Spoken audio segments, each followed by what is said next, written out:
دلته کې د زومانو په منځ کې ما او داسې به وکړم چې یو کس سره به ترېنه وغږېږم چې هر یو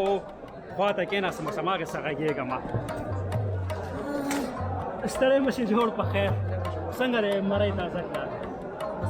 خوشحالي د اواز دی نیوله که غږ دې لږ ځي که غږ دې لږ ځي که چې خلک یې واوري څومره خوشحاله یم الحمدلله بې حده خوشحاله یم ټول خوشحاله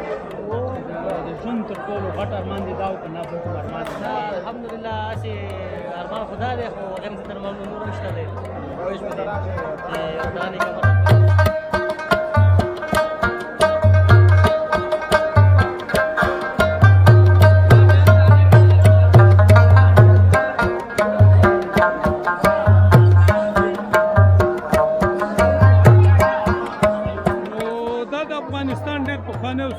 کلتور دی او دا هم په دې خاطر باندې چې زمونږ د افغانستان کلتور او عنعنات ختم نشي او دا مو دغه را شروع کو او دا داسې یو کلتور دی چې اسلامي او شرعي کلتور دی د مسلمانانو دپاره په دې کې کوم دغه نشته چې یو سړی بیا دغه وکړي خجالت شي یا خفګان دغه کړي مګر دا زمونږ د غیرت یوه شمله ده هغه وخت هم دغه ډول کلتور و چې کله به دغه راله دا واده و د خوشحالۍ مراسم به زوم به راغی د خسر کره خسر به ورته لونګۍ اخیستې وه جامې کالي به ورته اخیستې وو هغه بیا ور واغوستو لونګۍ به ور په سر کړله بیا به پاس کور که هغه وخت کې خو موټرې نه وې او ناوې به هم پاس باندې سپاره کړله بو به تله موټرې نه وې زوم به راته او نو دا اوس نور تغییر نه لري خو فقط دغه یو دی چې الله پاک دې سیلاب خیریه بنسټ ته ډېر اجرونه ورکړي او الله پاک دې دی ژوندی او کامیابه لري چې د ډېر یو ښه پروګرام او ډېر یو ښه دغې برابر کړه د دې مسلمانانو دپاره او هغه اکثره چې کوم داسې رواجونه و چې خلکو به نونې خرڅولې د هغې نه منع کړه او دې ځای ته رالو نو دا الحمدلله ډېر د فخر ځای دی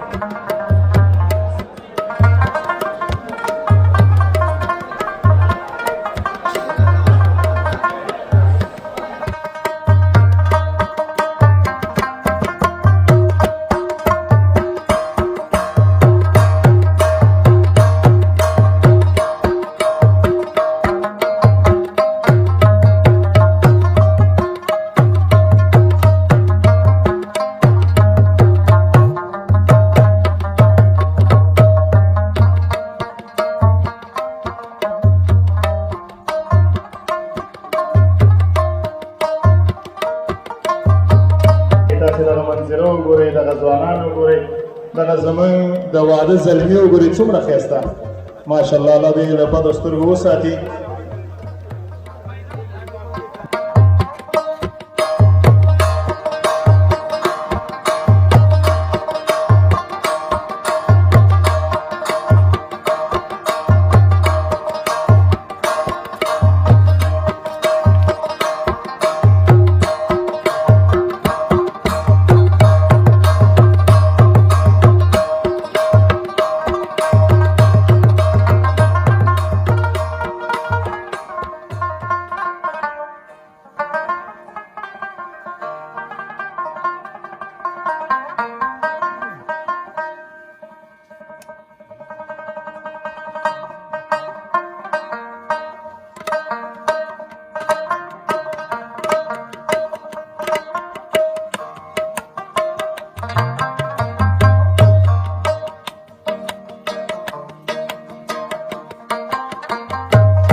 130 نفرو واده په خیر سره پای ته ورسېدلو نو اوس راووتو بهر او زه کور ته نو خوا کې راسه فواد دی فواد جي جوړ په خیر کوژدن دې مبارک شه څنګه یې پروګرام څنګه و شیب کې جالب و ها نور ډوډۍ چرګ هم پکې و نو ګلولي ځواک هم پکې راغلی و نو غیر قانوني راغلی نن ورځ یې ویلاګ زموږ هم تر دې ځای پورې و تر څو چې بیا د ستاسو په درانه چوپړ کې حاضرېږم تر هغې خدای پامان